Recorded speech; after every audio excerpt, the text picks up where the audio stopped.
Баткендин өрүгү АКШда да бааланарын билчү элеңиз. Баткен облусундагы Алтын аймак ишканасы жылына 100 тонна өрүк, кара өрүк жана башка мөмө жемиштерди кургатып экспортко чыгарат. Өндүрүлгөн азыктардын бөлүгү Чикаго, Нью-Йоркто сатылат. Ишкананын жетекчиси Курбанбек Обозов кыргыз-тажик чек арасындагы жаңжал жана Украинадагы согуш анын ишкердигине кандай таасир эткенин айтып берди. Ушул Баткендин өрүгү биз жууп тазалап, ар бирине бирден колдон өткөрүп, анан пакеттейбиз. Бул эме алмакак, Баткен алмасынын кургатылган кагы. Бул баткендик өрүк. Бул болсо шиповник. Ошентип биз Баткенде кургатылган мөмө жемиштердин баар түрүн эле сатам. Базарлардан сатып алынган мөмө жемиштер, жаңгактар Баткен районунун Карабак айылындагы заводдо жуулуп, тазаланып таңгакталат. Биз базардан дыйкандардан алабыз жүктү биринчи. Анан келгенден кийин бул жактан түшүрүп, анан бул аппаратка жуабыз. Эмелерди кургатылган мөмө жемиштердин баарын жууп чыгарабыз бул жака. Жүрөсүң көрсөтөм. Бул жерде жуулуп тазаланып, анан бул жака ящикке келип, ящиктен сушилкага кирип, сушилкадан кийин анан сортировкага өтөт. Сортировкадан кийин анан биз кайра печкеге салып, сушилкага кургатып, анан кайра пакеттелет да. Биз фасовка кылабыз бул жерде.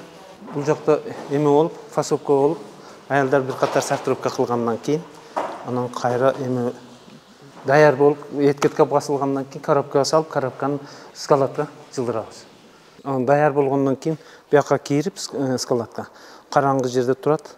Анан машинебиз келгенде аны жүктөп жөнөтөбүз.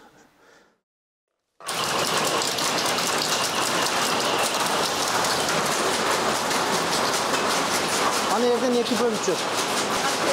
Бияка мусор чөп, нарагыдан эки чөп.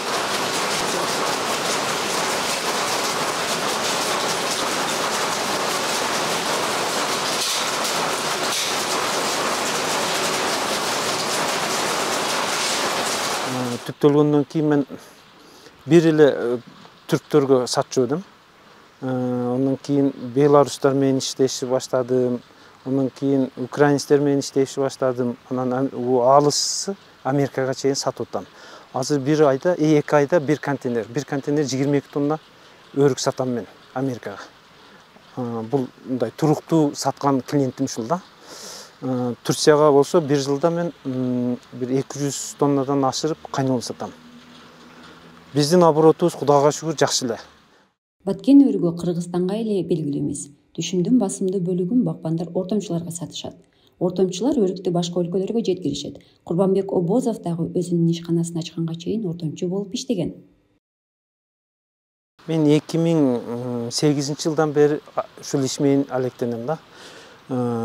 Аз-аздан өрүк алып, анан жалал-абадтын эмелерин, жаңгактарын ташып сатып жүрдүм. 2017-ге почти 10 жыл базарда иштедим. 10 жыл базарда иштеп, анан мен ушундай ой келди. Бизде мурда Союздун убагында биздин айылда 100 түп өрүк болгон болсо, 2017-жылы бир 10 000 өрүк болду. 10 000 түп өрүк болду. Ол өрүктү бирөө сатыш керек деген ой келди. Анан ошол боюнча эме кылдык. Ойлонуп, анан бир контрабанда менен иш кылдым, тажиктерге берип, ар кандай иш кылдык. Акырыда бул болбойт экен, таза иш кылалы деп 2017-жылы мен ушул ишкананы ачтым. Буну ачканга түрткү болгон Усайт жардам берди.